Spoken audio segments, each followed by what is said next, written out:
Hello and welcome to Maltbox, the non-chill filtered whiskey blog. I'm Andy and this is Whiskey Review number 84. And what I have for you today is a single malt Scotch whiskey from Islay.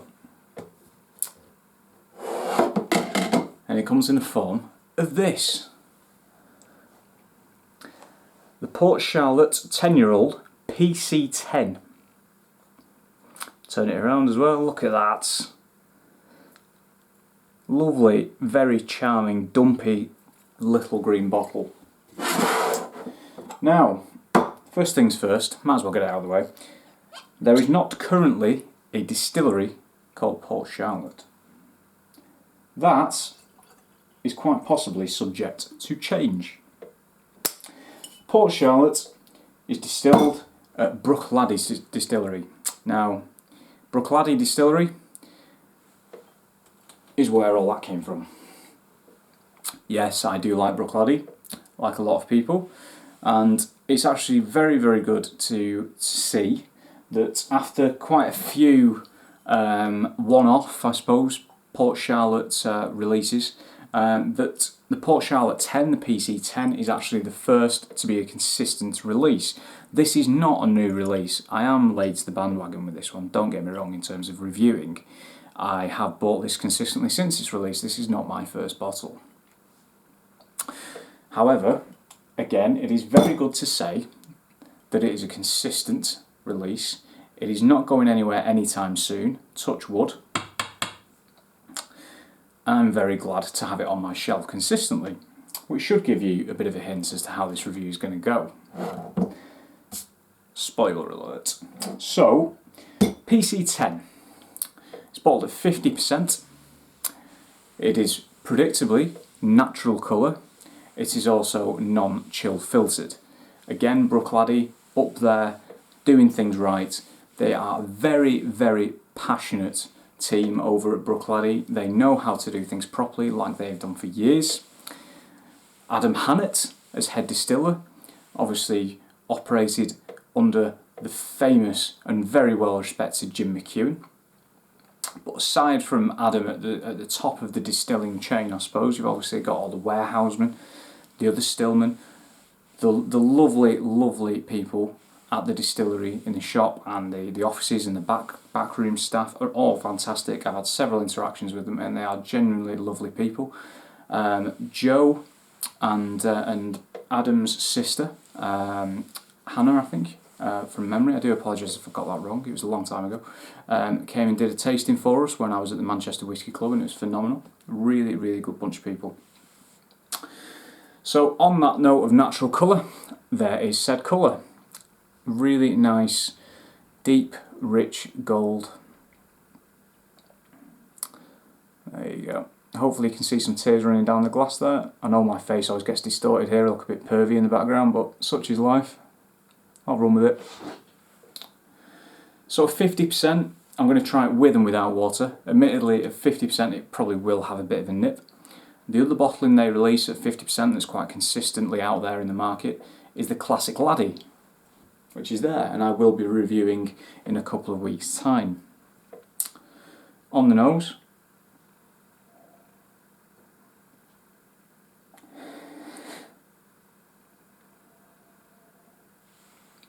I had a bit of a chuckle then, because consistently for me with Bruichladdich whiskies, having lived behind a farm for years, I always get this lovely farmyard-esque smell of haylage, and haylage is basically where the hay is baled by the farmer, wrapped in plastic, and it's basically just left there to turn into feed for the cows for the winter.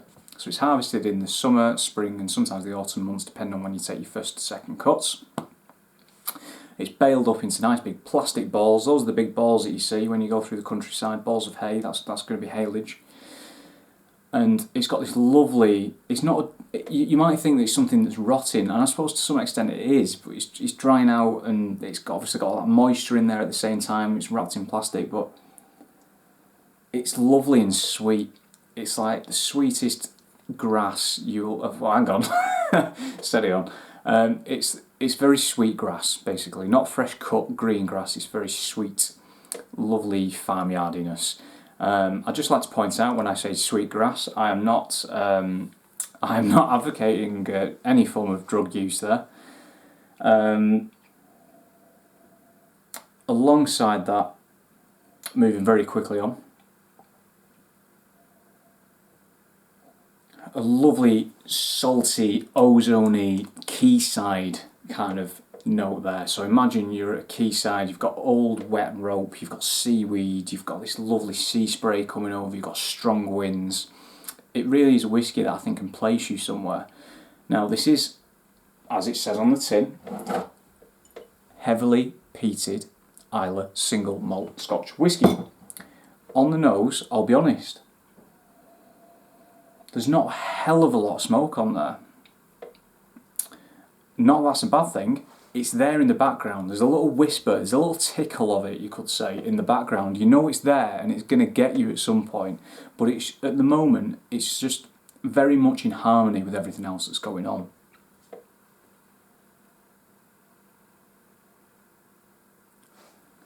I think, as well as that slight peatiness and that slight, almost woodiness, really, you do have a little bit of citrus. It's very creamy, very, very creamy indeed.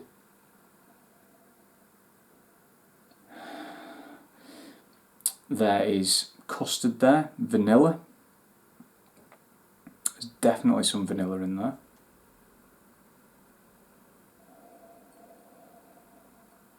I do in fact get Aromas, which are one of my favourite chocolate bars. If you guys that aren't in the UK, or maybe even that are in the UK, because they're quite scarce nowadays, and you don't know what a Aromas is, give it a quick Google. It's chocolate, but it's not chocolate. It's some weird kind of caramelly, chocolatey loveliness. It's like solidified caramelly, chocolatey stuff. If somebody knows the recipe or what it actually is, do tell me. I've eaten a ton of them in my time, still can't tell you what it actually is.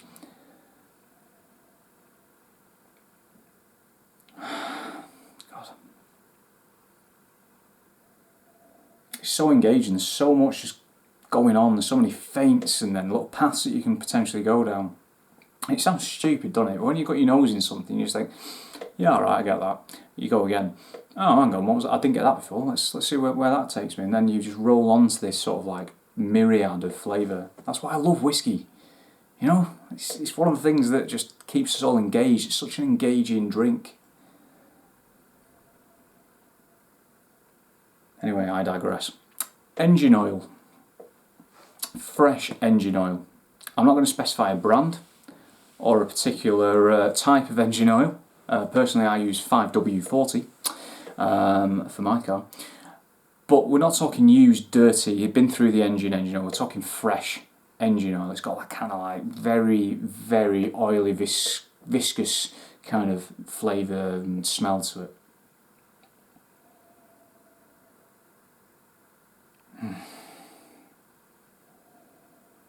A little bit of nutmeg maybe, and I've mentioned vanilla and a bit of creaminess, and with that nutmeg, arguably you could say rice pudding. Indeed. On the palate.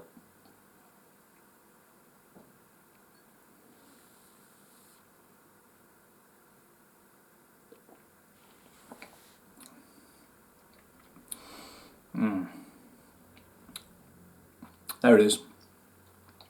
Whew. Okay, very spicy. Very, very spicy indeed. Lovely, gorgeous, thick, oily mouthfeel. And you'll notice it's probably a bit gross to you guys, and I do apologise. I'm probably not going to stop doing it though. I always like to get the whiskey all the way around my mouth. Okay, yeah, your main taste receptor is your tongue. But bear in mind, when you coat your mouth in something, you get the texture experience is another dimension. And also every time you breathe in, you get to relive that. And you get sort of different notes as well. It's almost a second round of tasting. So, okay, the smoke is there. But it's not blowing my head off. Again, it's very, very, very well harmonised. Again, with salt. But this time for me, salted toffee. There's more vanilla. There's more cream. It's also quite herbal. maybe a bit of dried oregano or something of that ilk.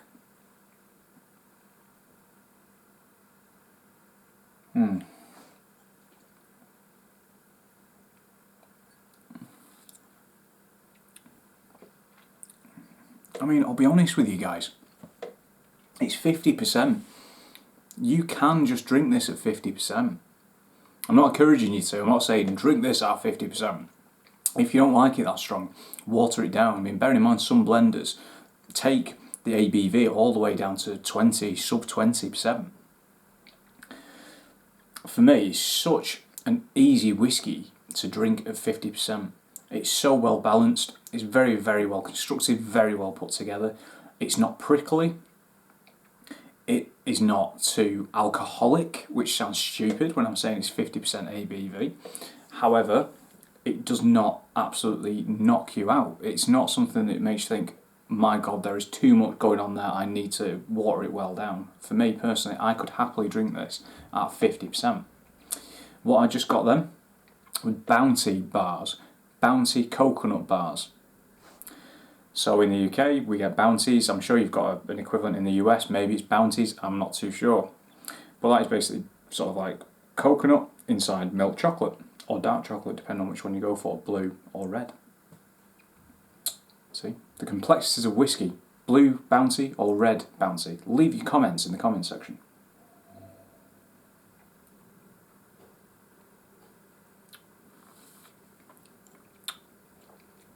A touch of citrus. Again, there's that kind of vanilla creaminess, and there's also a lovely sweet barley note towards the end there. Going into the finish, a little bit smoky, it's getting a little bit bitter, but not in a bad way, because it's still balanced out by that lovely sort of like toffee sweetness from the palate. Very, very mouth-watering, very umami, very savoury, but then very sweet, very smoky, and you do have a lot of wood influence. So I'll try it with a little bit of water now. I'm not going to put too much in because I've got well, about what, half a dram left there by my measure. Uno, due, that'll do. Maybe due and a half, whatever half is in Italian. Give that a bit of a swirl. Now whilst that's settling in, I'm not going to ramble on too much. I'm just going to grab my phone there because I've taken a little bit of a screenshot, because I've got a couple of facts on here that I'd like to just cover off. So the whiskey itself is actually peated to 40 ppm, so that's phenols per million. Now that is a measurement effectively of how smoky a whiskey will be. That is measured at the front end of the manufacturing process, the distillation process. So that is actually the phenols per million that the barley has been peated to. That is not to say it will come out at the other end of the still at 40 ppm. Now quite interestingly, and this is also another thing that I really do have a lot of time for when it comes to Bruichladdich, the barley used in this release is all come from Inverness shire. Inverness, yeah, Inverness. It is a shire, isn't it? So a lot of, and it's not relatively spoken about much, I suppose, in the whiskey world. You've got to bear in mind that barley isn't necessarily the easiest crop to grow. Islay, in particular, is very windswept. You cannot grow a lot of barley on there. They do grow barley on there, hence the Islay barley releases. However, the vast majority of barley that is used in whiskey production comes from a combination of England, a little bit in Scotland, don't get me wrong, Europe, there's a fair bit from Canada, and some of it is even imported from further afield, from places such as Australia. England, particularly Norfolk and the southern region of England, has quite a nice, well, much better climate than northern England, I can tell you that from unfortunate experience. And it's perfect for growing barley, so a lot of barley that goes into whiskey production is English barley, or European barley, Canadian barley, etc. However, what Bruichladdich have decided to do is use barley from Inverness, which is, you know, in the scheme of things, I'm not going to say it's local because it's the complete opposite end of Scotland. However, it's still in Scotland, which I think is very, very cool. You know, I like little things like that. So the actual maturation profile, which is something I've not covered off yet. So 65% first fill ex-bourbon, 10% second fill ex-bourbon, and 25% second fill French wine casks. Now, they do love a wine cask at Bruichladdich. A lot of their higher end releases come in wine cask variations, and they've always had a little bit of that wine cask influence. I mean, Bruichladdich, I think historically have been a distillery that have been seen arguably to mature something in everything. I mean, herring casks or something like that, I'm sure. They do love a bit of weird cask makeup. Even Octomore, you know, you've seen a couple of quite unique Octomore cask makeup releases over the years, and this is no exception. So first and second fill ex-bourbon, as well as a bit of ex-wine cask in there as well, which gives it another dimension. So that water has had a little bit of time to do its thing. I've rambled on a little bit. You can see there, now this is a prime example of a whiskey becoming cloudy when you add water, when a whiskey is not chill filtered. So I mean, look at that, and there's absolutely nothing wrong with that. There's nothing wrong with that. That is not going to do you any harm whatsoever. If cloudy water comes out of your taps, do not drink it. If your whiskey becomes cloudy as a result of adding water, please do get it down you. There is nothing wrong with it at all. One of my bugbears of chill filtration, distilleries saying, oh well, you know, consumers, they get a bit scared when it comes to cloudy things. Again, I live in north of England. I see clouds 364 days of the year. Cloudiness is not an issue. Have a word. Right, on the nose with water. Oh, the citrus element has become a lot stronger for me. The sweet barley is there. There's a little bit of Parma violet maybe. A meaty note. A slight meaty note, like smoked meat.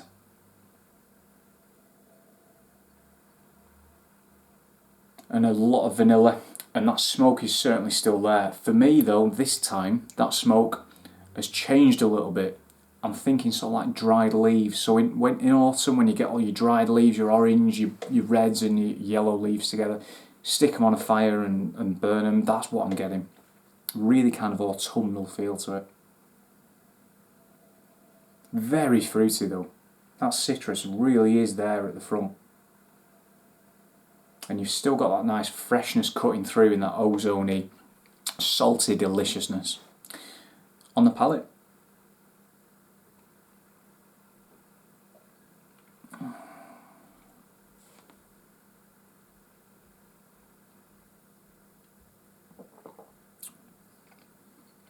The mouthfeel is still lovely. Again, very fruity. Again, sweet barley. Yes, there is smoke. Peat smoke this time. The finish is shortened, I'll be honest. There's still a nice creaminess there, there's still a nice vanilla, a little bit of ginger,